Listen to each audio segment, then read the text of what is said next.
tous et à toutes d'être ici ce soir. On est vraiment très contente de voir la réception qu'on a eue suite à notre invitation. Donc, Technovation Montréal, ce que c'est, juste ici, donc c'est un programme d'entrepreneuriat technologique.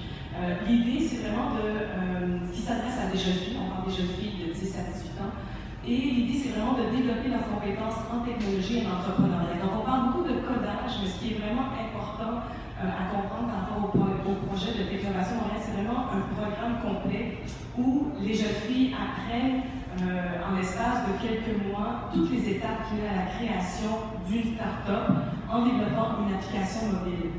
Donc, c'est aussi une compétition internationale. Donc, une compétition internationale qui se déroule dans à peu près 78 pays, où des jeunes filles, partout à travers le monde, suivent le même processus, le même curriculum.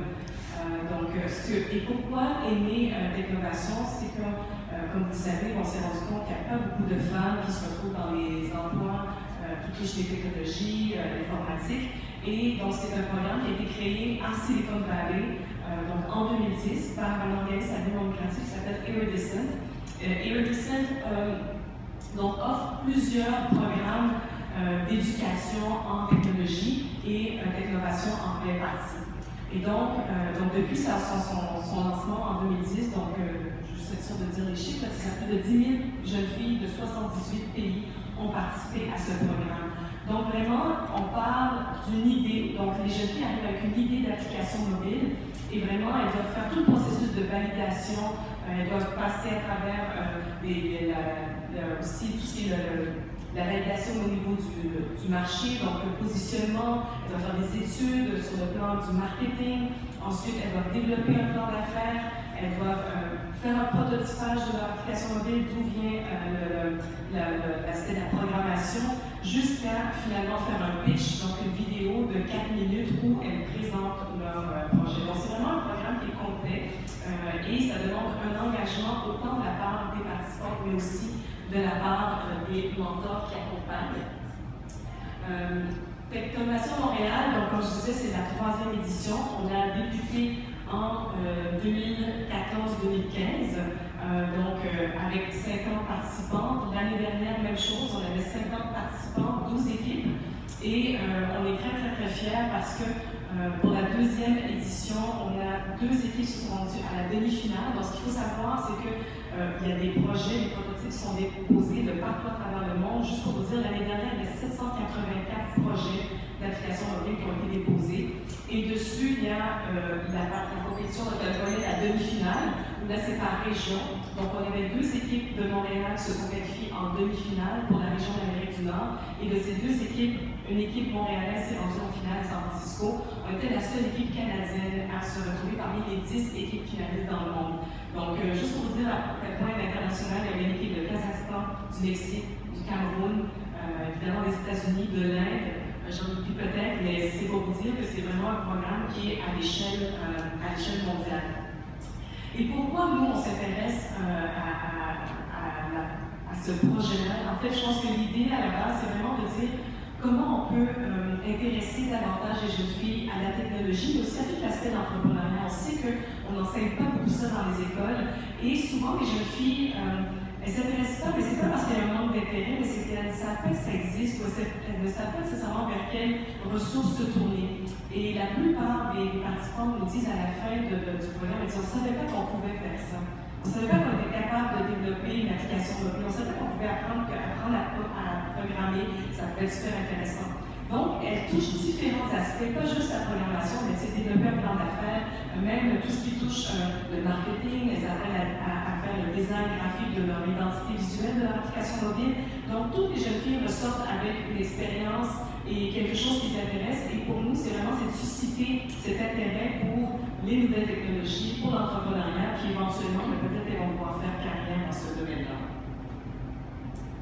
Et donc c'est là où les mentors viennent pour soutenir les jeunes filles. Je vais laisser Vanessa venir présenter un peu comment les mentors, comment les startups, les entreprises sont impliquées peuvent accompagner les jeunes filles dans le développement de leur projet.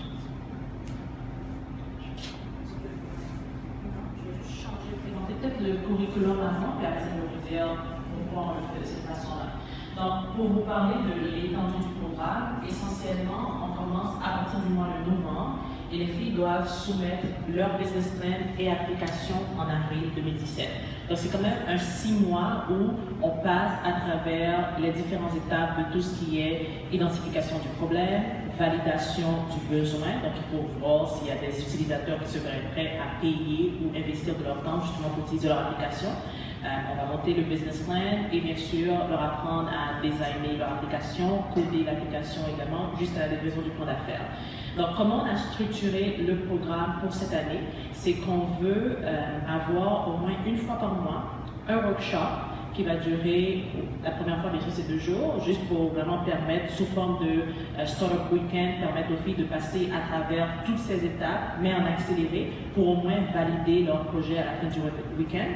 Mais sinon, pendant à peu près 6 mois, on aura une rencontre, tous les mentors et équipes ensemble pour travailler en parallèle et vraiment itérer sur un aspect du développement de l'application ou du développement de leur plan d'affaires. Donc, à la fin de ça, ou en parallèle, ce qu'on aimerait et qu'on a fait différemment par rapport à l'année passée, on aura également des ateliers de coding. Donc, on aura pour l'ensemble des équipes de d'innovation au moins un langage qui sera défini pour toutes les équipes. Et à partir de là, on aura un atelier de coding où on espère justement ou bien les mentors qui ont des skills en coding, ou bien encore aller s'associer avec des groupes, des entreprises pour également encadrer les filles à coder leur application. Donc l'idée, c'est vraiment pouvoir avancer en parallèle avec non seulement le développement de leur business plan, mais au moins le développement de l'application et arriver à la fin de l'année à avoir des projets assez solides et des applications qui ont des prototypes de montée pour soumettre pour la compétition à Technovation International. Donc, ce qu'il faut garder en tête, et Stéphanie, je pense, l'a très bien mentionné, ce qu'on veut, c'est au moins donner goût aux filles à la technologie. Donc, il n'y a pas forcément un requis absolu qu'elles livrent à la fin le projet pour participer à la compétition internationale. Nous, on considère que notre input, c'est vraiment de pouvoir les coacher à savoir qu'elles sont capables, oui, de prendre le chapeau d'un entrepreneur et elles sont capables également à coder s'il y a un intérêt. Donc, on veut vraiment à la fin qu'elles sortent avec les deux, non seulement la validation du projet, mais aussi des aptitudes en coding. Donc, juste pour peut-être conclure et vous montrer un peu c'est quoi l'investissement au niveau des mentors. Donc, on parle à peu près de 10-15 heures de commitment qui serait requis par mois jusqu'à la fin du programme. Donc, c'est sûr que c'est un engagement pas seulement au niveau des filles, parce que c'est sûr que nous, on est là pour les supporter et les encadrer, mais c'est elles qui livrent le travail. C'est elles qui doivent vouloir également arriver. Juste une petite anecdote, peut-être, in the Fringe, justement, l'équipe que j'ai mentorée l'année passée, le jour 1, les filles voulaient partir à San Francisco. Le jour 1, c'est pour ça que je les ai choisies. Mais le jour 1, pour les filles, lorsqu'elles sont venues à l'atelier de brainstorming, elles ont dit on veut partir à San Francisco. Et à la fin, elles sont parties à San Francisco, en effet. Donc, elles étaient engagées depuis le début. Donc, c'est sûr que ça part de la volonté des filles de pouvoir réaliser quelque chose. Et après ça, nous, on est là pour s'assurer justement qu'elles ont tous les outils en main pour leur chance de succès. Que ce soit en cours de technovation ou après, au cours de leur vie. Parce que c'est ça que l'objectif. Donc, en termes de mentors, ce qu'on recherche, pour nous, le combo idéal, c'est que chaque équipe aura à peu près 2 mentors assignés. Donc, on veut vraiment avoir une combinaison de mentors qui a beaucoup plus des aptitudes de business avec un mentor qui a des aptitudes au niveau produit ou développement. Donc, c'est vraiment, je vous montre un peu aussi quelles sortes de... quelle méthodologie qu'on va suivre pour les deux. Donc, pour les mentors au niveau business, c'est sûr qu'on suit un peu le modèle du Lean Startup. Donc, tout ce qui est problem validation, les itérations aussi, pour aller vraiment passer au niveau de tout ce qui est, c'est quoi les customers qui vont aller, les segments de customers, c'est quoi les channels de distribution pour leurs produits. Donc, on passe quand même beaucoup de temps en début du programme pour valider qu'elles ont en effet identifié le bon problème, qu'elles savent à qui est touché le plus par ce problème et comment elles vont le réaliser ou le mettre en branle. De notre côté, au niveau du mentor qui est beaucoup plus product ou dev, ce qu'on veut, c'est vraiment quelqu'un qui a de l'expérience au niveau du prototypage, donc un peu d'expérience au niveau design, la même chose au niveau du app development, donc c'est pas forcément expert en coding, mais au moins qui pourra coacher les filles, qui peut assez se débrouiller pour pouvoir les coacher au moins durant les ateliers de workshop. Donc, on veut vraiment avoir ce combo pour toutes les équipes. Donc, non, vous n'aurez pas forcément... oui, c'est super intéressant d'avoir les expertises au niveau des deux, mais on veut vraiment avoir 2 mentors par équipe pour les accompagner tout le long. Un peu les frameworks qu'on utilise, Lean Startup, j'ai mentionné pour tout ce qui est product validation, mais aussi on utilise un peu design thinking de MIT quand on part d'arriver à designer le produit. Donc tout ça, comment on le prépare, ou on vous prépare, on vous encadre également en tant que coach, c'est que les workshops qu'on a de manière mensuelle, il y a toujours un expert qui est ramené pour présenter c'est quoi la méthodologie ou c'est quoi justement l'étape qu'on veut suivre ou qu'on veut que les filles suivent. Et pendant ce temps-là, vous êtes là pour les aider à les réaliser en cours de session. Je vais revenir sur un peu comment se passe le programme. J'ai mentionné qu'il y a un workshop par mois, mais ce qui est aussi essentiel, c'est qu'entre ces workshops, au moins qu'il y ait une rencontre avec les mentors et les équipes pour s'assurer que les filles vont livrer justement ce qui a été produit ou ce qui a été coaché en cours de session workshop. Donc il y a quand même des livrables jusqu'en avril pour arriver au produit final, au prototype final et bien sûr au business plan. Donc si vous avez des questions, pour nous, le rôle des mentors est très, très important parce que tout le programme est basé sur le fait d'avoir des modèles.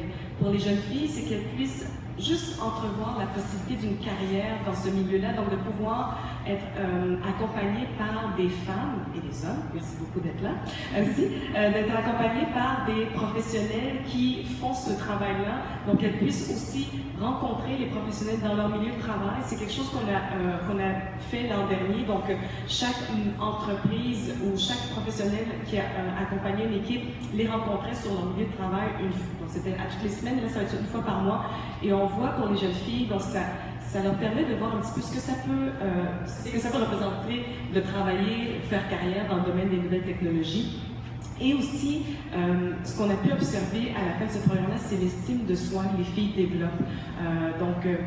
On voit plusieurs aspects de la création d'une entreprise. Donc, c'est sûr qu'il y a des jeunes filles qui vont dire que nous, on est plus intéressés par l'aspect du développement d'affaires. D'autres vont dire que nous, on est plus intéressés par la programmation.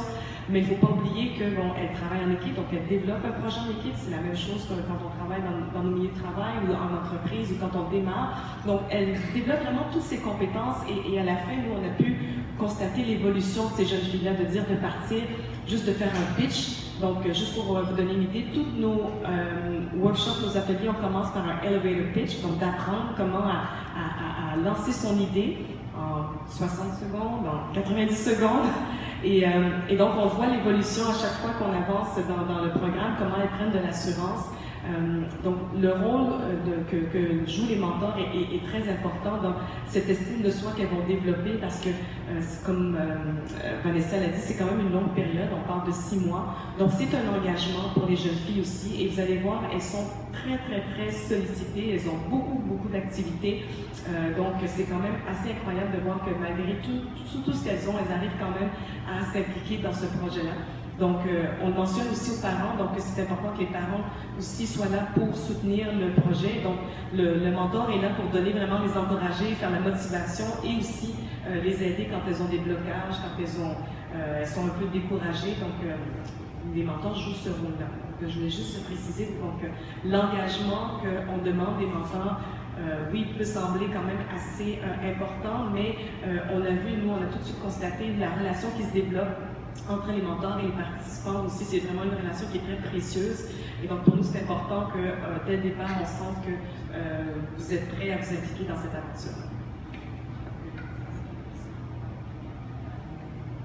Peut-être juste avant. Donc, le rendez-vous, une fois que vous décidez de devenir un coach, je dis ma voix pas passer. Ouais. Donc, le rendez-vous, une fois que vous décidez de devenir coach, c'est vraiment le 5-6 novembre prochain. On va avoir la date des départ. Donc, on a une sign-up sheet. Si vous n'avez pas encore écrit sur votre laissez vos coordonnées, je veux dire, là, c'est l'occasion de le faire. On va communiquer avec vous pour plus de détails. Comment se fait le match avec les filles? Pour nous, on veut y aller de façon très organique. Voilà, c'est le terme que j'ai.